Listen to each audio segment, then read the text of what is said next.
News of the people, by the people, for the people. सरकार विरोधात शिक्षकांचा असहकार। प्राथमिक शिक्षण क्षेत्रातील विरोधात राज्यातील सर्वच शिक्षक संघटनांनी सरकार विरोधात असहकाराची हाक दिली आहे।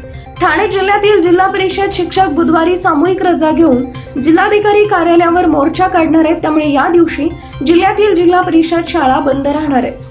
शिक्षकांनी सरकारच्या विद्यार्थ्यांविरोधी धोरणांविरोधात असहकार आंदोलन पुकारले। हे आंदोलन 3 टप्प्यात होत असून पहिल्या टप्प्यात 19 सप्टेंबर पासून शिक्षक शाळांवर काळ्या फिती लावून काम करत आहेत। दुसऱ्या टप्प्यात 20 सप्टेंबरला रात्री 8 वाजता जिल्ह्यातील सर्व शिक्षक एकाच वेळी प्रशासनाच्या व्हॉट्सअप ग्रुपमधून बाहेर झाले। त्यामुळे प्रशासनाची शाळांसोबतची माहितीची देवाणघेवाण ठप्प झाली आहे। आंदोलनाच्या तिसऱ्या टप्प्यामध्ये 25 सप्टेंबर रोजी जिल्ह्यातील सर्व शिक्षक एकाच वेळी सामूहिक रजा घेणार असून ठाणे जिल्हाधिकारी कार्यालयावर धडक मोर्चा देणार आहेत।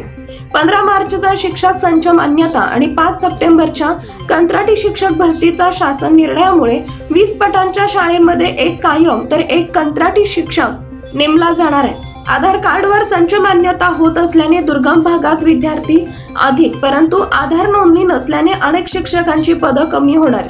सरकारचे हे धोरण दुर्गम भागातील तसेच वाडी वस्तींवर शिक्षण घेणाऱ्या विद्यार्थ्यांवर अन्याय करणारे आहे।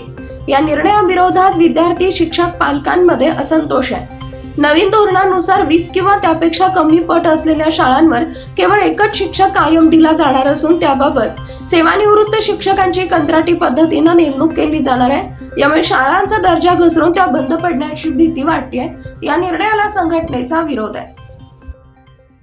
पीपल न्यूज पाहण्यासाठी चॅनलला सबस्क्राइब करा व बेल आयकॉनला प्रेस करा।